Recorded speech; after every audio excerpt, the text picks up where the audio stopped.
बांग्लादेश में आज चुनाव की तारीखों का ऐलान हो गया। बांग्लादेश में नई सरकार चुनने के लिए 12 फरवरी को वोट डाले जाएंगे और इसी दिन रेफरेंडम होगा।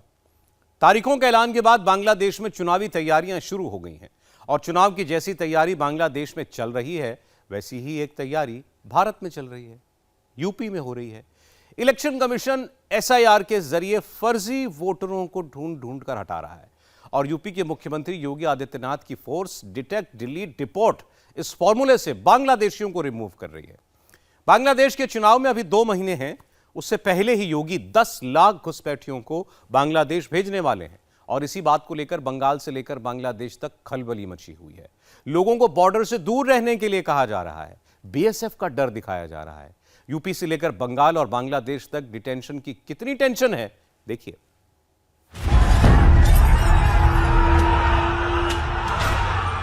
ढाका में बीच सड़क तोड़फोड़ हो रही है।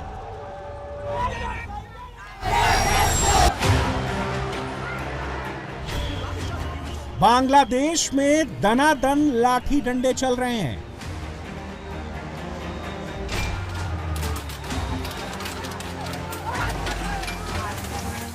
कट्टरपंथी टोली ट्रेन पर पत्थर बरसा रही है।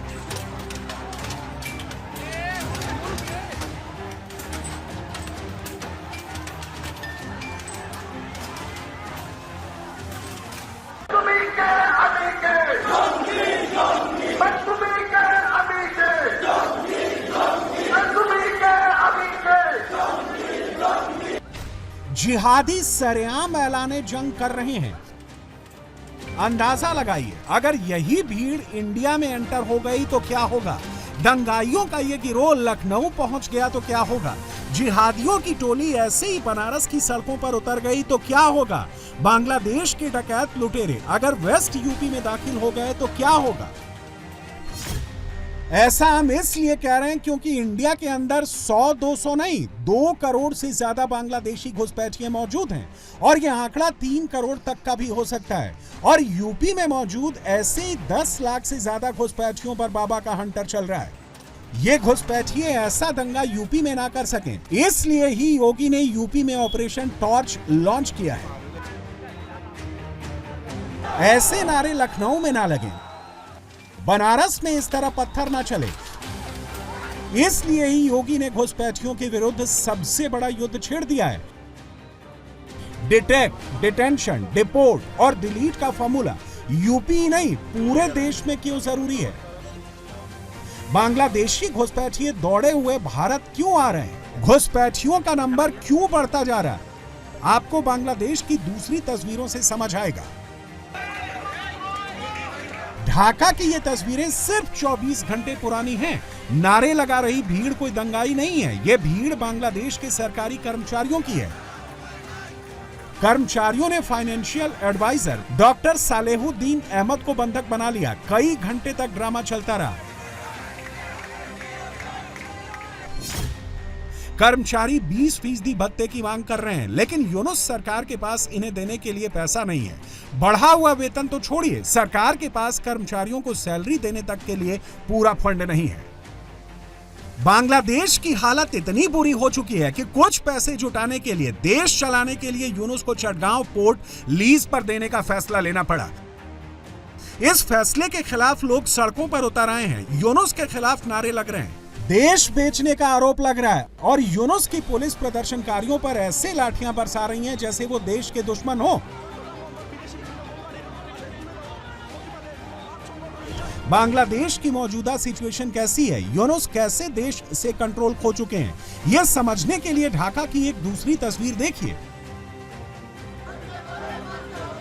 यह ढाका में मोबाइल विक्रेताओं का प्रदर्शन है। टैक्स को लेकर सड़क पर उतरे प्रदर्शनकारियों ने पूरे ढाका को बंधक बना लिया। कई घंटे तक ढाका प्रदर्शनकारियों की गिरफ्त में रहा। पुलिस प्रशासन कुछ नहीं कर सका।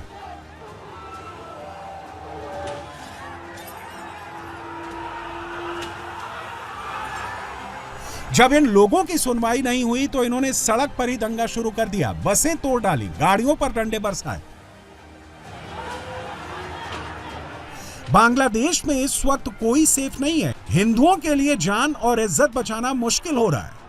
और मुसलमानों के लिए 2 वक्त की रोटी का इंतजाम करना टेढ़ी खीर बन चुका है। ऊपर से जुल्म बढ़ता जा रहा है, खुद देख लीजिए।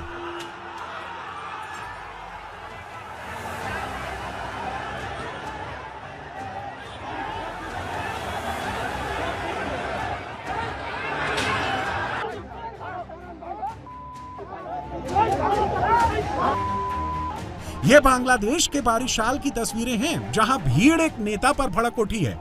आरोप है कि एबी पार्टी का ये नेता लंबे समय से लोगों से अवैध वसूली कर रहा था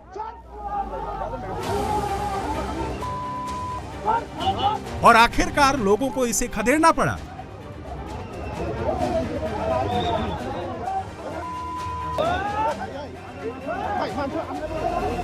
ऐसी दूसरी भीड़ ने जबरन वसूली के आरोप में एक युवक को पीट पीट कर मार डाला। सरेआम लाठियों से पीट पीट कर मौत की सजा दी गई। बांग्लादेश में कट्टरपंथी ताकतें सिर्फ नोट नहीं कमा रही हैं, उनके टारगेट पर हिंदू भी हैं।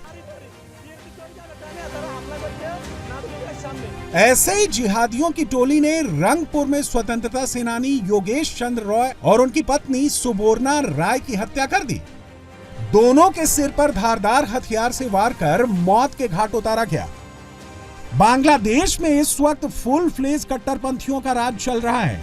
जमातियों की टोली शेख मुजीब के मुल्क को इस्लामिक मुल्क बनाने पर तुली हुई है और खुलेआम जंग का ऐलान कर रही है।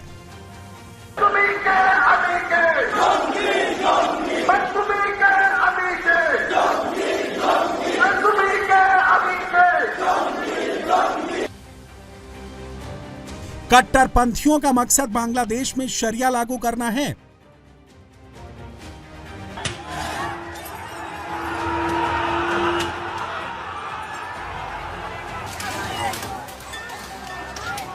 जमात तो खुलकर इसका ऐलान कर रही है। चोर डाकात एসে আপনার বুট যাতে চিন্তাই করতে না পারে আপনার হাত মজবুত করবেন। আমরা ইনশাআল্লাহ আপনাদের সাথে থাকবো। ইনশাআল্লাহ আমরা তাদেরকে মেসেজ দিয়ে দেব, যদি কেউ তোমার ভোট তুমি দাও কিন্তু আমার ভোটে হাত দিলে কিন্তু খবর আছে, কোনো ছাড় দেওয়া হবে। যদি ইসলামী রাষ্ট্র কায়েম হয়, একদিনে হোক আর 10 বছরে হোক, ইনশাআল্লাহ এই অধিকার জনগণের ঘরে পৌঁছবে। সেই দিনকার শাসকরা হবে আনন্দিত, সেবকরা হবে আনন্দিত, জনগণ হবে আনন্দিত।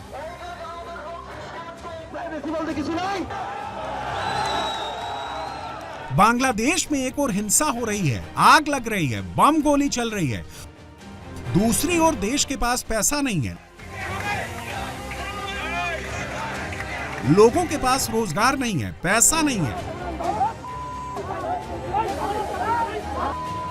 इसलिए ज्यादातर लोग बांग्लादेश छोड़कर इंडिया में घुसपैठ कर रहे हैं। बांग्लादेश पर इस वक्त कुल 19,99,928 करोड़ टका कर्ज है, जिसमें विदेशी कर्ज 8,41,992 करोड़ और घरेलू कर्ज 11,57,936 करोड़ है। इस कर्ज का ब्याज चुकाने में ही बांग्लादेश की 16% इनकम खर्च हो रही है और विदेशी कर्ज का आंकड़ा एक्सपोर्ट इनकम से 192% ज्यादा पहुंच चुका है।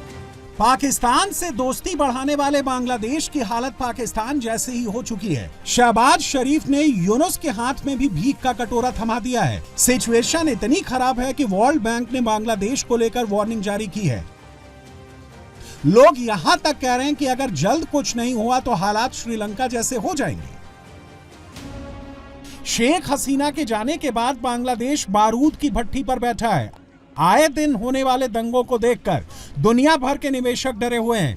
पिछले 1 साल में विदेशी निवेश 0 हो चुका है। दंगों की चपेट में आने के बाद 200 से ज्यादा टेक्सटाइल फैक्ट्रीज बंद हो चुकी हैं। महंगाई पीक पर पहुंच चुकी है। सिचुएशन बहुत ही ज्यादा पैनिक है।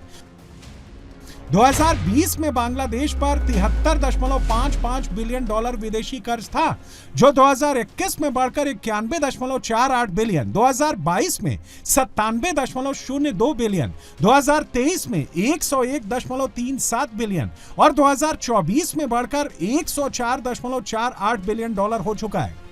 पिछले 5 साल में बांग्लादेश का विदेशी कर्ज 42% बढ़ चुका है, जबकि बांग्लादेश की कुल जीडीपी $455 बिलियन की है और इस हिसाब से जीडीपी का करीब 1/4 विदेशी कर्ज है।